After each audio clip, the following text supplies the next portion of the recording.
Well, welcome to the Church Office podcast. My name's Gavin Smith, and if you're joining us on video, then here's a little wave. We're excited to have Nigel Ring join us. I've never actually heard the word wicked and accountant put in the same sentence. Well, hello and welcome to the Church Office podcast. My name is Gavin Smith, and it's a joy today to welcome you to our Admin and Ops podcast. We love talking about the work of ministry behind the scenes, and we love getting guests on. And our guest today is Steve Robinson from Cornerstone in Liverpool. Welcome, mate, to the podcast. Hi, Gav. It's great to be on it. I think it's great to have two really cool accents on your podcast.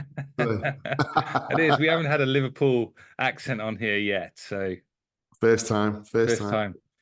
Will I need to do a transcript or not? Are we going to be all right here? I think Scouse is so close to Welsh. Yeah. You know what I mean? It's all like, I think your Welsh listeners will be able to understand it, but maybe some of the English will need a bit of translation. It's amazing what you can do now with AI and all that stuff.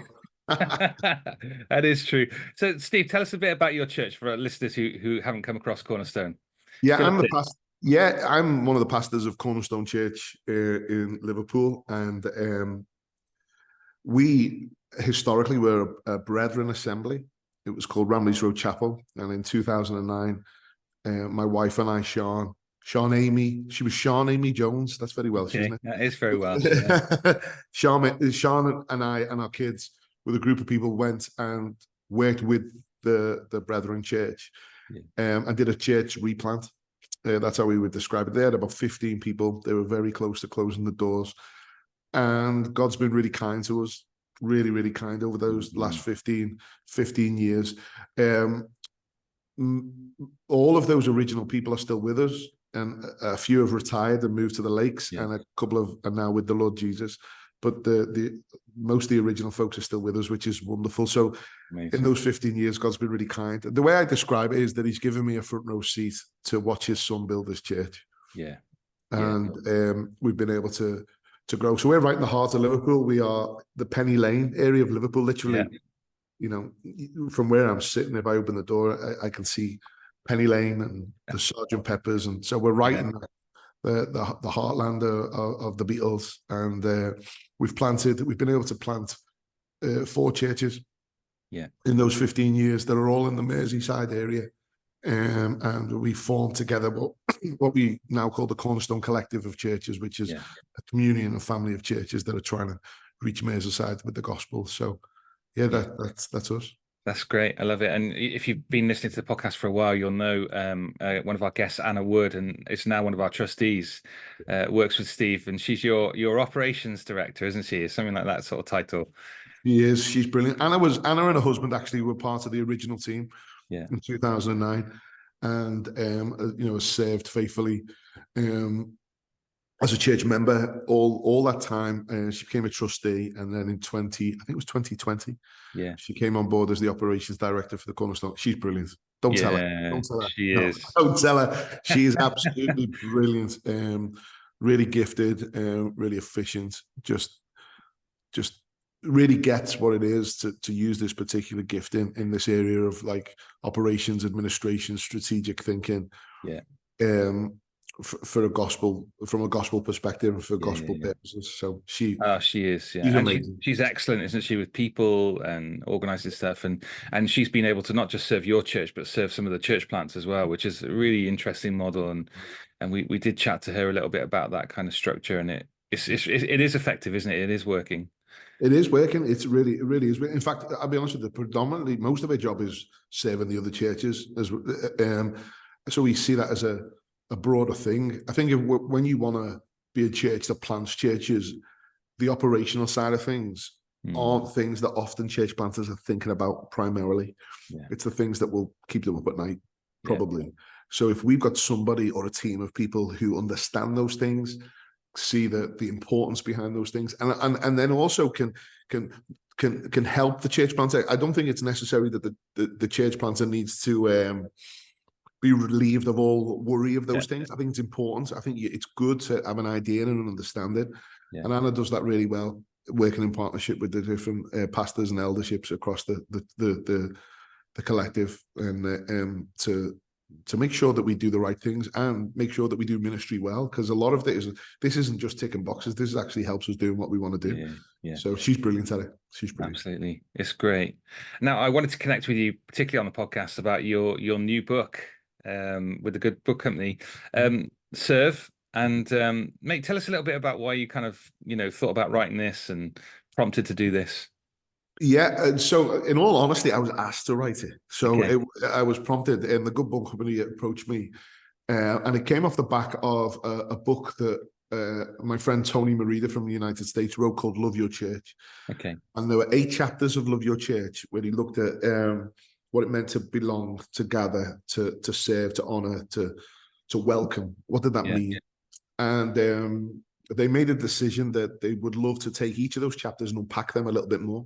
So I got a call and said, would I be willing to have a go at writing that, which I did. So, as much as it wasn't my idea initially, I think as soon as you start speaking to somebody, I'm a church pastor. I've been in ministry for church leadership for 20 years now. Yeah. If I can't, think through effectively or get excited about what it looks like to help people serve in the context of being God's people, I probably should hang up my hat. So I got really excited about it as soon as they spoke to me about writing that particular book.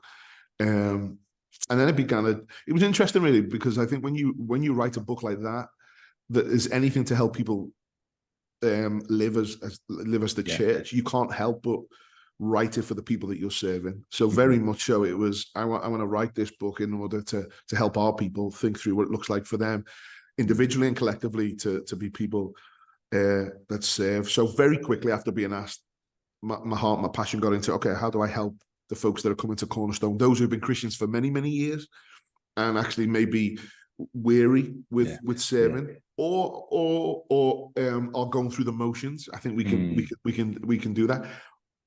And then the other end of brand new Christians, people who are like want to do everything and want to serve in different ways. And what does it look like for us to help people think that through, and then help people step into serving in that context? The Ephesians tells us that God has planned works of service for us.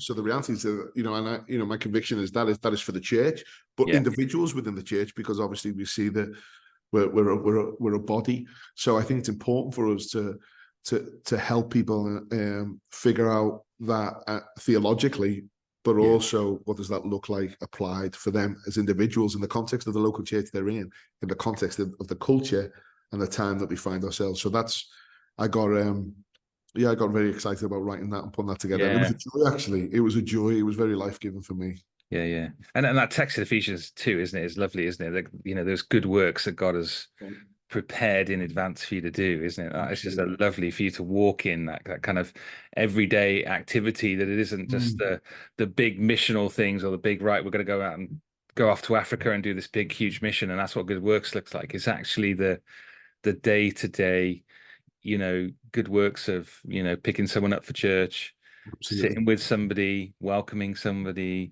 helping in the kids ministry, all these little things, praying for the church, in the midweek. These are all the good works, aren't they, that God calls us to do, and that is exciting. Absolutely. I love that. You start with this premise that the gospel is the biggest motivator and should be the biggest motivator, and not only Christ's love for us, but also Christ's example. And you encourage us in the book to read through the Gospels and just circle all the times that Jesus just serves different people. Fill us in on that foundation, because that runs throughout the whole book, doesn't it? This isn't just find your gift and use it. There's something that's underlying here in terms of the foundation. Fill us in on your thoughts on that. Yeah, so the first 2 chapters are the why and who we serve. So why do we serve and who are we serving? And I think that's so important for us, because the why is the reason. I'm going to sound like some sort of life coach now, but the reality is the why is the reason why we do anything. Yeah, that's the why or the why not. You know what I mean? That why do I want to come on this podcast and talk to you? Primarily because I love you, Gav, and I think you're great, and I want to support you and encourage you. And there's a why behind that. Yeah. You know what I mean? And Yeah. so the issue is this: why are we doing what we're doing? And so often we can, as Christians, forget that, I think, and we can walk into that context. The why behind, why do I get up out of bed every day and work? Why do we get up at 6:30 and not 7? Because I could get up at 7 instead of 6:30. Well, because I've got kids that have to get to school. There's a why behind it. Yeah. So I think it's really important for us as Christians, because what the devil does is he wants to distort that why and that who. Yeah. So and I think the way he distorts it, and we see this right at the beginning, don't we? We see this. He distorts the why and the who and makes them about me. Yeah. So why am I doing this? I'm doing this for me. Why am I doing this? I'm doing it for me, for my own affirmation, so people love me. And who am I serving? Ultimately, I'm serving me. Yeah. You know what I mean? And so I think it's so important. And over the years, I've experienced this personally for myself, but also seen it in other folks that I've been working with, that if certain affirmations aren't met, or if certain rewards aren't given, or certain expectations aren't met, it can cause people to stop serving or change their attitude in those things. And the reason why I wanted to root it right into the truth of serving God and the truth of the gospel is because those things, he doesn't change, and that doesn't change. So if I'm not being affirmed, so, I preach most weeks. If I'm, and I know my own heart. I know I get down and I'm like, I've absolutely smashed that. That's that's a banger of a sermon, and nobody thanks me for it. I know what's going on in here. I know what's going on here. So then I have to preach to myself to say, actually, no, I'm serving God and his people. And the wonderful thing is, the Father's delighting in me. The Father delights in me, and he's given me this way to do. And he said, and even in my distortion of my self-righteousness in that moment, he still delights in me. And that's why I'm doing it. I'm doing it for his glory and for the good of his people. But ultimately his glory, because if it's just for the love of the people, there becomes a moment when I don't love the people. Yeah. And there becomes a moment when the people don't love me at times. So if that is the purpose, so the reality is this: we serve because of Jesus. Ultimately, 100%. It's it's never less than that. It's never less than that. And I think it's so important for us, especially in our Western culture, where everything is about being affirmed. And everything being about being comfortable, and everything being about rewarded, for what you do. And I think it's so important that the reality is this: we are affirmed. We are affirmed. We're children of the living God. He loves us according to his mercy. We are affirmed. We've not been promised comfort in this life, but we are headed towards that beautiful inheritance. We're serving with. It's going to be wonderful. And the third one is we are rewarded. We're going to get a crown. He's going to say to us, well done, good and faithful servant. Ultimately, because we're serving in light of what his son has done for us. So I think it's important for new Christians to see that and to get that. And I think for new Christians, it's, look, you don't have to serve for God to love you more. This is how he loves you. You get to do this. He doesn't need you, but you get to do this. So this is who you're serving, and this is why you're doing it. And then for those of us who've been Christians for many, many years, the reality is we get the doctrines of grace. We know we're not serving, but actually there's a different context of what it looks like for people to respond their service to the fact that I may have been doing this for years and nobody ever recognized it, but the reality is this: God knows, and he loves me, and he delights in me, and I get to serve the King of Kings. Before him. So I think that's my reason for doing that. Yeah, I think that's great, isn't it? Because you're right, as you touch into why do we do what we do, so much of motivation for church administrators might be, well, we do it because we love the people, or we love, the flexibility and the culture that are in churches. So we love all of that. We don't want to be, in the world with some of the pressures that you might find in other workplaces. And you might, I can't imagine there's loads of church administrators serving for the reward, in terms of the pay. But you're right, isn't it? Those things could change. You could be 10 years into a role, and you're motivated by serving the people, and those people in your church do change over time, don't they? People leave, new people come, There are challenges that we, we're a broken world and a broken church, so that is not gonna be the same. So if we're rooted into that as our motivator, then it does, you either walk away or you just kind of give up internally. Do you know what I mean? You sort of check out. Absolutely. And I also think the issue is this. We're checking out. Probably it's not because it's we're checking out because we're not feeling the love of the people. Yeah. Yeah. So what I mean by that is, so it's interesting. The issue is this: if we love God and with our heart, soul, and mind, what flows from that is that we will love people even when they don't love us. It's really interesting that Jesus gives Jesus takes a step further and says we need to love our enemies. Yeah. So that whole concept of what it means to love people that hate us. Yeah. Yeah. The issue is this: in our service, I think we check out of serving because if it's all about loving the people, we'll check out. Yeah. But we'll check out. We won't check out because we don't love the people. We check out because we're not feeling the love of the people that we believe that we should have. And I think most people check out because of a lack of affirmation.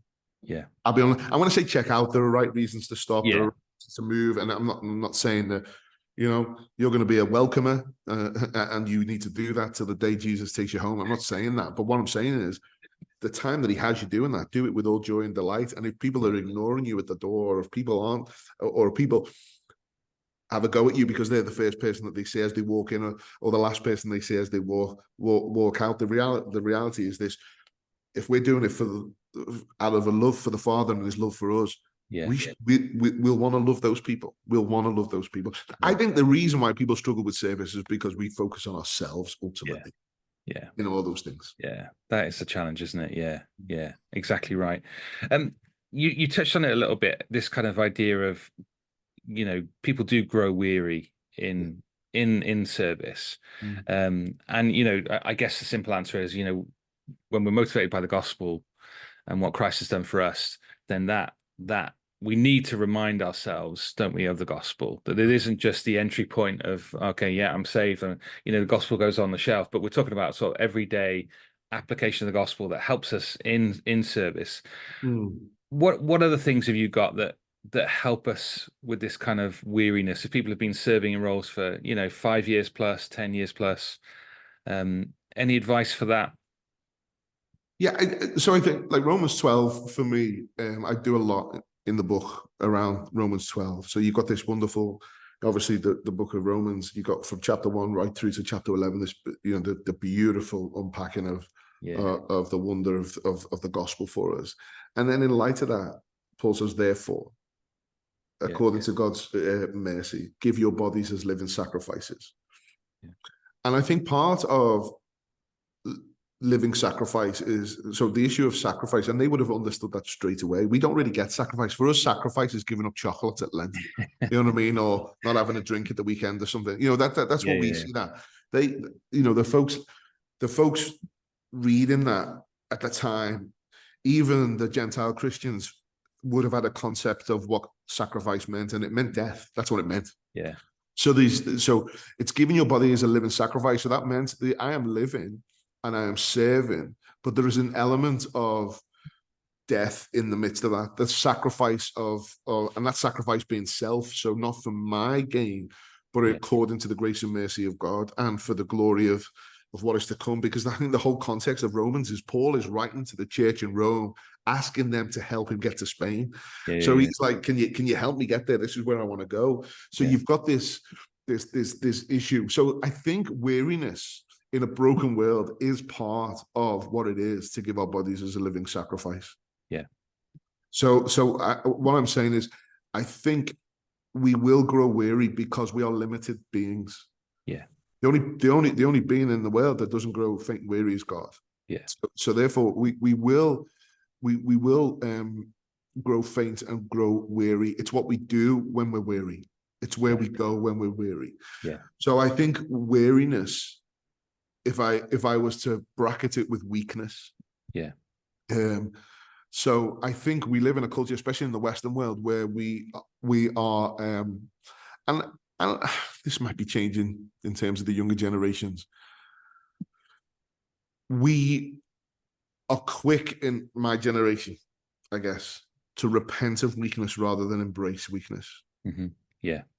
And I think part of giving a body as a living sacrifice is that I'm going to die to self. I'm also realize that as I'm serving, there are elements of serving in a broken world that are going to be there. And what do I do in the midst of that weariness and that weakness?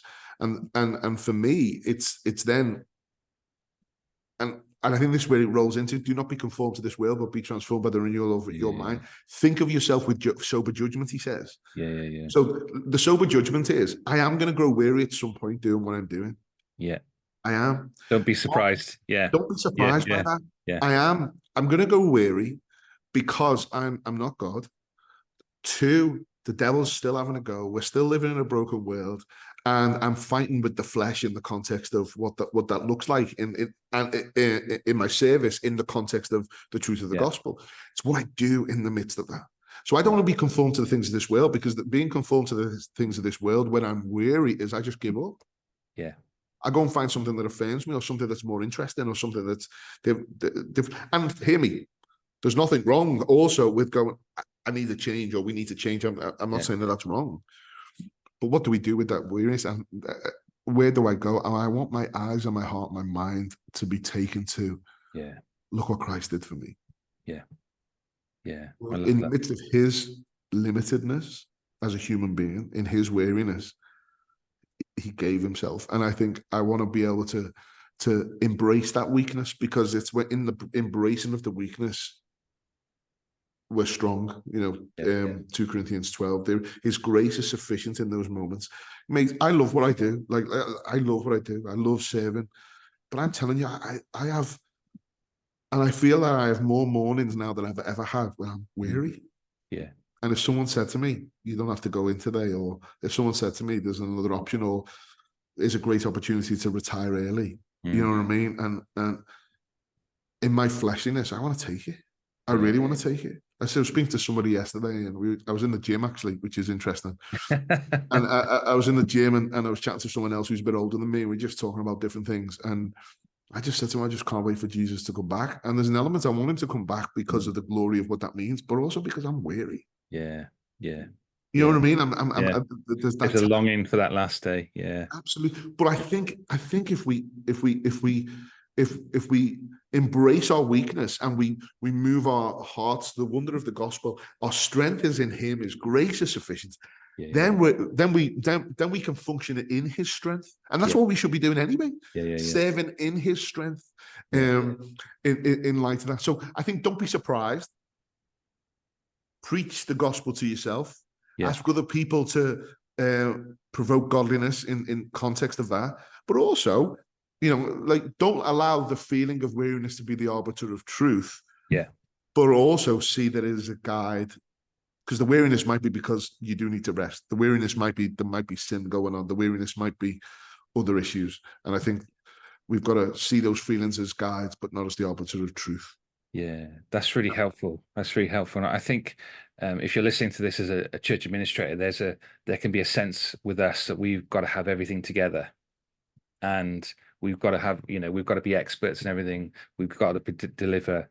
And people look to us, and we often help to bring strength into lots of different situations because we wear so many different hats. But hear this, it's key, isn't it? I think, to just draw somebody else in and be willing and open to talk about that weariness, because I don't like to talk about my weakness. I don't like to talk about that I'm struggling today. Would you help me? And I think sometimes there can be a sense of we don't have to do this weariness on our own, but actually, talk to your pastor, talk to someone that you're working with, talk to a friend. And I think people will be able to help point us to I've been helped and pointed to the gospel because I've not been able to get myself there sometimes. And I think that's the reality sometimes, isn't it? Totally the reality. Yeah. And I think that's the wonder of what it is to be the church, to encourage each other, to admonish each other, to all the one another's is for that purpose. Look to Christ, look to Christ, look to Christ. Absolutely. It's great. One of the other things you cover in the book, which I enjoyed, and you gave a shout out to church administrators, which I was like, come on, Steve, love that. And particularly to Anna, but identifying gifting using your gifting in the context of the local church. You start to open that up a little bit in the book. Yeah, fill us in on how you presented that. Yeah. So, the Bible gives us, I think, some real clear areas that are important for service in the life of the church. I think in terms of ecclesiologically, in terms of the structure and governance of what churches should be. I think that's quite clear. I think so. That's the first thing. So obviously, elders and shepherds, pastors, that sort of context. And I think the rest is there are principal elements to that. In the sense there are some prescribed things, and then there's some described things. So even like that, things like gifts of helps, what does that mean? You know what I mean? Yeah. Does that mean then, first century? What does that mean now for us? And there weren't safeguarding things that needs to be worked through then. Like they are. So what does that mean, and what does that look like? And I think we have to work hard to figure that out. But I think what is prescribed is recognizing the church is made up of all the different parts. And I think that's really, really important. Yeah. And obviously in 1 Corinthians and in Romans, Paul gives the analogy of the body. Yeah. That's so important. Helpful, isn't it? Yeah, really helpful, because and I think what we do with church life, because I think we've to some extent narrowed church life in our context down to a service. Yeah. Or down to a week of programs. Yeah. Which in one sense then says to people that what it means to serve God is to engage in these parameters. Yeah, it's true. Now, those parameters are there. And some of those parameters are clearly there according to Scripture in terms of preaching and qualified elders and all those things. But then what I love about what Paul does is he also lists out some specifics as well. So it's like, let me give you some ideas what that could look like, yada yada, blah, blah, blah, blah, blah. And I don't think that list was exhaustive in his mind, and it's obviously, so it's not. So I think it's two things here really. I think what we've got to see is that being the church, so the role of the church is to display the manifold wisdom of God. Yeah, and there's a complementary nature to that in the sense that we complement each other. So thinking about even like a marriage, and male and female, we complement each other as male and females in the context of that marriage. We are both human, but we're different. God's made us different to engage, and that's the same in the church. There's a complementary nature. God is individually brings all different parts to form the body with Christ as the head, and we all complement each other. My hand complements my foot. It's different, but it's part of the same body, serving something that helps in that context. And I think what has, and we know this is not like, there's people far more clever than I have written about this down the years, but the reality is this: I think we elevate certain giftings and certain parts of the body above others. Now, I don't think elevate is the right word to use. I think there are, if you don't have elders, you don't have a church. Yeah. You could have a team of administrators, but if you don't have elders, you don't have a church. So there are certain roles and character traits and giftings that are required in order to be a church. Yeah. However, the church then needs to function rightly and correctly. That then brings the elders' responsibilities to create the atmosphere and platform for the rest of the body to flourish.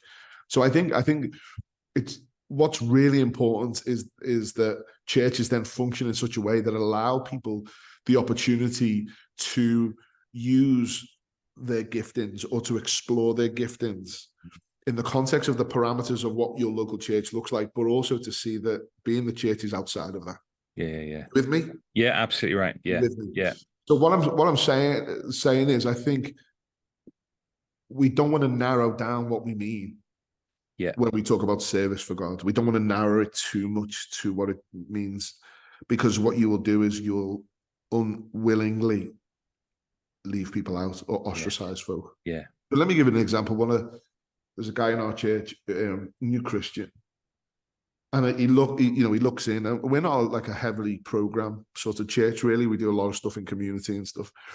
But even in that, there are certain parameters that people look in and go, well, I couldn't do that and I couldn't do this.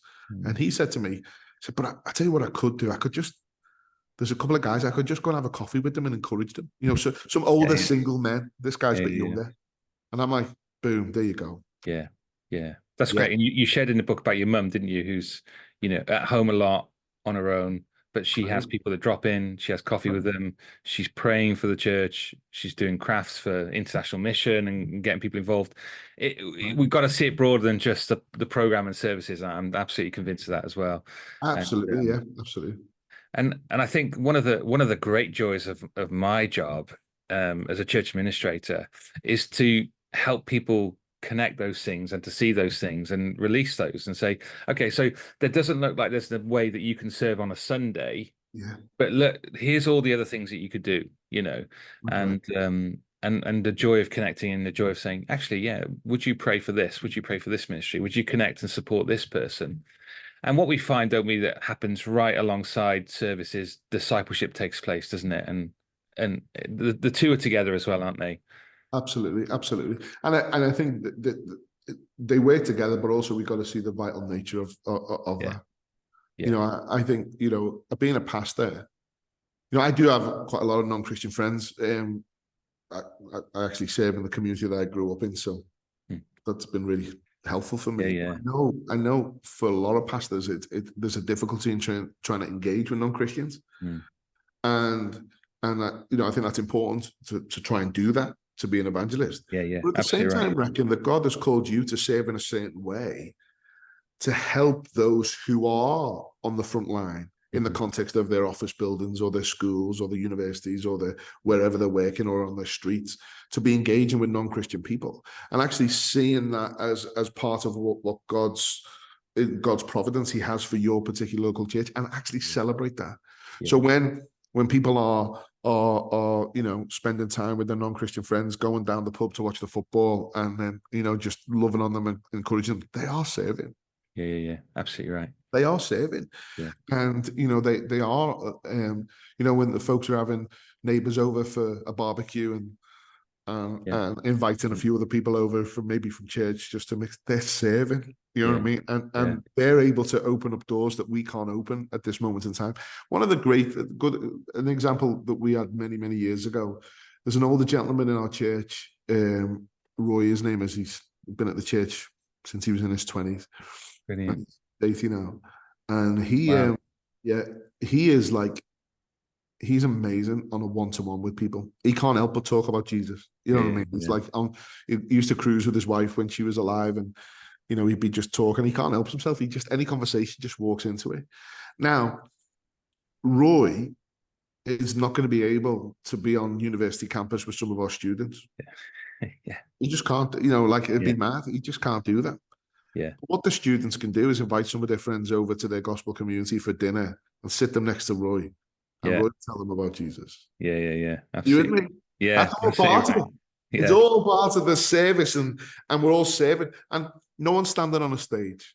No one's punching anything into a computer. No one's playing a guitar. No one's doing all this, and they're all wonderful things. Praise the Lord for them. You know what I mean? This is just doing general life with gospel intentionality. For what purpose? To serve God and to make him known. And I think that's what we've got to see. And then when you think about elders and deacons and those who have specific roles, we've got to think, what is our role? And I think our role is to help people live out what it looks like to serve God. That's part of that. We make much of Jesus and we do that. So I think if our role is just to make this building function, which is a part of the role, I think we miss it. But if it's to create the atmosphere and platform for people to serve with a confidence in the gospel, knowing that that's being viewed and understood, and I think there's people are serving all the time, they just don't realize that they are. It's true. And there is a role, like you're saying, isn't it? Equipping the saints for the work of ministry. It absolutely is that, and people recognizing that they are serving. And just as you talk about that, you know, Steve, there's intentionality, there's purpose, there's mission, that's all connected into this, isn't it? It isn't just, like you say, we're going to have a really, really well run, efficient church. And that's not our passion. That's not our calling, is to take the gospel out there. And yeah, I love how all of this fits in and together. You talk in the book about renewed joy, and it's, I guess it's helping people, isn't it? And I've got a big voice on this, is trying to say that, I say it over and over again, connecting the things that we do to the gospel, isn't it? And seeing it as gospel mission and helping people make those connections. What else is just life-giving and joy-giving? How do you encourage people as they are serving? Yeah, I think what we don't do well is reflect on the evidences of God's grace when we live and Yeah. serve. And I think I want us to, part of what I was thinking when I was writing to help people in the midst of the joy of serving is to be reflective of what God is doing in the midst of that. Yeah. So, so the Lord Jesus, for the joy set before him, endured the cross. So you've got that sacrifice and that weakness and that brutal nature, but it was for the joy set before him. So obviously Jesus is looking forward. So the joy of obedience to his Father, the joy of what's going to come for him, the joy of the fact that people like you and I are going to be caught up in that. So the joy set before him. And I think sometimes when we're serving, we could be good at sort of reviewing at a functional level. Yeah. Do we review at a evidences of God's grace level? Yeah. So, for example, you could, in our elders meetings, and we've fluctuated on this. We've done this for years, and then we didn't do it, and we're looking to do it again. Is we'd spend the first 45 minutes just reflecting on the evidences of God's grace in the life of the church. Yeah. And I tell you, when they were the most fruitful and the most joyful, when we were walking through really difficult seasons. Yeah. Because in the midst of that darkness, the shard of light of God's grace and everything, because his grace is all over everything all the time. And we've got to see that. So I think in the context of service, what is the evidences of God's grace? And sometimes you got to look for that, but then also realize if you can't see it, it's still there. So if you're an administrator and you're banging out policies left, right, and center, knowing that you're going to send this out and most people aren't going to read them, just call it what it is. People are going to read them, but people trust you, and it's going to be there, and you need to have these things. What is the evidence of God's grace in that moment? The evidence of God's grace in that moment that He has called you to be the conduit and the means by which God's people are able to function in a way that actually removes any blockers for the gospel to be proclaimed, for the gospel to be received, for people to be loved, for people to be cared for people to be kept safe. The evidences of God's grace is that we have a God that wants that to happen, and you're part of making that happen in our context, in our culture, in our time, with whatever we need to. And then when those policies kick in, the evidence of God's grace is how, and we've had to walk through stuff like that even recently. The work that someone like Anna has done in the midst of what is the point of this? What we're just ticking boxes. She doesn't say that, but that could be going on in her mind. Well, the evidence of God's grace is that in the context of the gospel, we've been able to walk a road with integrity, integrity in light of the policy. And God's there. So.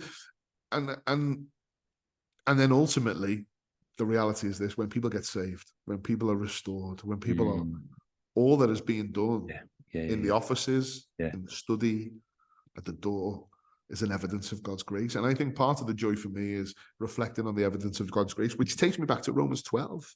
I think that's what Paul's doing.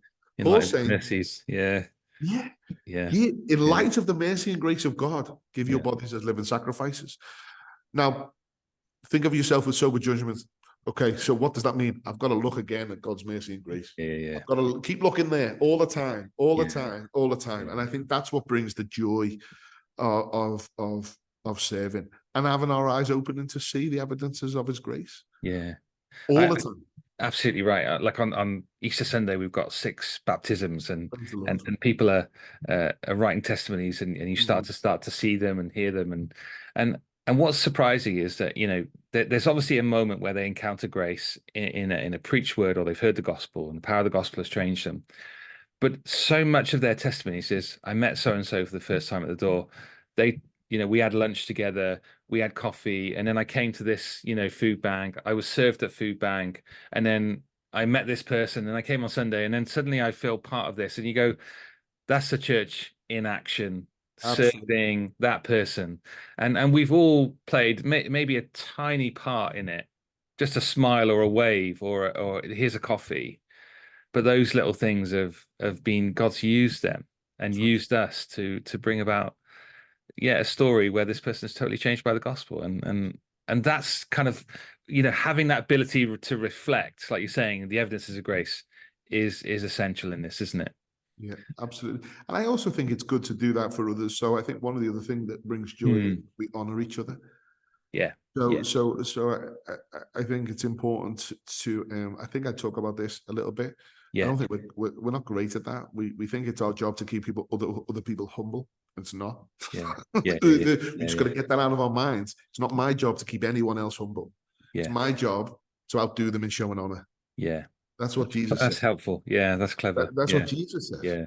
That's what we're told. Outdo each other in showing honor. That's what we see in the word. So what you've got to what you've got to do is, one of the ways that we can help with the joy of serving is honoring people. Yeah. I'm not talking about blowing smoke. I'm talking about honoring them, godly honor. Give God all the glory, but honor the person. We just don't do that very well. Yeah. The guy at the front who's going to speak at the conference might get it. Yeah. Before, and that's great, and that should happen. Well, our default is, let's stop doing that. No, continue doing that. Yeah. But also honor the people and thank the people, and tell them that the Lord is delighting over them in what they're doing. Honor them for what they do. And I think we need to build a culture in our context. And I'm talking, our American brothers and sisters are brilliant at this. Yeah. And they are brilliant at this. And we are, as Brits, look over and go, oh, we've got to stop that. We've got to honor each other well. You know what I mean? And encourage. And because I'm telling you, when a brother and sister in Christ honors you in a gospel way, it rekindles something in your heart to continue, and the joy that you get to serve others, and and ultimately the joy that you get because you're serving God. I think we need to do that. Yeah. We need to do that more. And I think that brings joy. Yeah. It brings joy. Steve, that's excellent. Well, let me encourage our listeners, go out and buy Steve's book on serve. It's great to read. I've been listening to it on Audible, so it's available on that, isn't it, as well? And you didn't speak on it. We were joking about that earlier.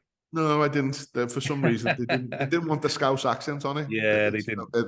They've got some guy from down south somewhere. So I haven't listened to it yet. So check it out. It is great. It's a great book and worth doing. Now, there are two things. I probably should have started the podcast with these that came out straight away. One was a surprise. One was not a surprise. Okay. I know you're a Liverpool fan. I'm a big Liverpool fan, yeah. Huge Liverpool fan. A big Jurgen Klopp fan as well. Not just Liverpool, it's Jurgen Klopp. Legend. It must have taken you a few weeks to get over his last statement.